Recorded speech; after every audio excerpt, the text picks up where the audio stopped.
बोले विष्णु भगवान की जय, लक्ष्मी माता की जय। बृहस्पतिवार को सुनी जाने वाली कथा। कथा सुनने से पहले हम गणेश जी महाराज जी का ध्यान करेंगे और उनकी कथा का श्रवण करेंगे। बोलिए गणेश जी महाराज की जय। एक बार एक बुढ़िया थी, वह मिट्टी के गणेश जी की पूजा किया करती थी। रोज बनाती थी, रोज गल जाते थे। एक दिन बुढ़िया ने देखा कि एक सेठ का मकान बन रहा है। वह मिस्त्री के पास गई और बोली, भैया मेरा पत्थर का गणेश खड़ दो। मिस्त्री बोला कि जब तक हम तेरा पत्थर का गणेश खड़ेंगे, जब तक पूरी दीवार नहीं चिल लेंगे। बुढ़िया बोली कि राम करे तुम्हारी दीवार टेढ़ी हो जाए। ऐसे कह के बुढ़िया चली गई। शाम को सेठ आया तो उसने पूछा कि आज कुछ भी काम नहीं किया। तो मिस्त्री बोला कि एक बुढ़िया आई थी, कह रही थी मेरा पत्थर का गणेश खड़ दो। हमने नहीं गढ़ा तो कह गई तुम्हारी दीवार टेढ़ी हो जाए। तब से दीवार टेढ़ी हो जाती है, ढानी पड़ती है। सेठ ने बुढ़िया को बुलवाया और कहा कि हम तुम्हारे सोने के गणेश जी गढ़वा देंगे, तुम हमारी दीवार सीधी करा दो। सेठ ने बुढ़िया को सोने के गणेश जी गढ़वा दिए, उसकी दीवार सीधी हो गई। हे मेरे गणेश जी महाराज, जैसे सेठ के बेड़े काम सीधे करे ऐसे हम सबके करना। कहते सुनते हुंकारा भरने वालों के करना। बोलिए गणेश जी महाराज की जय। बृहस्पतिवार की कथा। दो भाई बहन थे। बहन बृहस्पतिवार के व्रत करती थी। बृहस्पति महाराज आते ही 4 लड्डू चांदी का कटोरा देके चले जाते। लड्डू खा लेते ही कटोरा कोठरी में धर देती। एक दिन भावज ने कोठरी खोल के देखी, जगमग हो रही है। उसने पड़ोसन से कही, मेरी ननद कहाँ से लाई, कोठरी जगमग हो रही है। बोली अपने आदमी से कहियो। बोली आदमी तो नहीं सुने। बोली दाल का चमचा भात में और भात का चमचा दाल में दे दियो। दूसरे दिन दाल का चमचा भात में और भात का चमचा दाल में दे दिया।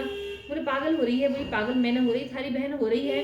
पता नहीं कहाँ से लावे, कोठरी में कटोरों की जगमग हो रही है, इसे घर से निकाल दो। भाई बोला कि जीजी मामा के चले। वो जाने थी, मामा के जाने का तो बहाना है। भाई के मन की बात समझ गई। बोली भाई केले का पेड़ हो, मंदिर हो, वहां उतार दियो। बोला अच्छा। जंगल में जाके देखा तो केले का पेड़ है, मंदिर है, वहां उतार दिया। बृहस्पतिवार का दिन था। केले की पूजा करी, कहानी कही। बृहस्पति महाराज आए, 4 लड्डू एक चांदी का कटोरा देके जाने लगे।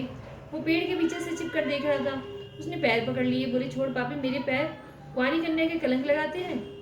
ये तो सबके व्रत करे हैं, मैं ही तो देके जाऊं। इसकी विदा कभी फिक्र मत करना। बहन को लेके आ गया। भाभी दरवाजे पर खड़ी देख रही थी। बोले तो फिर लेके आ गया। बोला मेरी बहन से कुछ मत कहना, मेरी बहन तो बृहस्पतिवार के व्रत करती है, वही तो चांदी का कटोरा देके जाते हैं। बोली देखूंगी इसके बृहस्पति महाराज। सारी नगरी में बोलाई, सब अपने अपने बच्चों को लेके आ जाना, मेरी ननद बृहस्पतिवार के व्रत रखती है, सबको 4-4 लड्डू और चांदी का कटोरा मिलेगा। अब वो एक टांग से खड़ी होकर बोली कि हे बृहस्पति महाराज, अब मेरी लाज रखियो।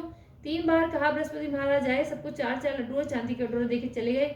जैसे बृहस्पति महाराज ने उस लड़की की लाज रखी, ऐसे सब किसी की रखियो। कहते सुनते हुंकारा भरने वालों की रखियो। बोलो बृहस्पति भगवान की जय, लक्ष्मी माता की जय।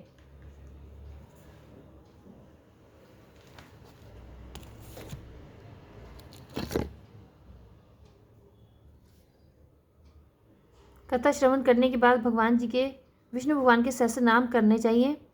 यदि आपके पास सहस्त्र नाम करने का समय नहीं है तो 3 बार इस मंत्र को बोलेंगे। राम रामेति रामेति रमे रामे मनोरमे, सहस्रनाम ततुल्यम राम नाम वरानने। राम रामेति रामेति रमे रामे मनोरमे, सहस्रनाम ततुल्यम राम नाम वरानने।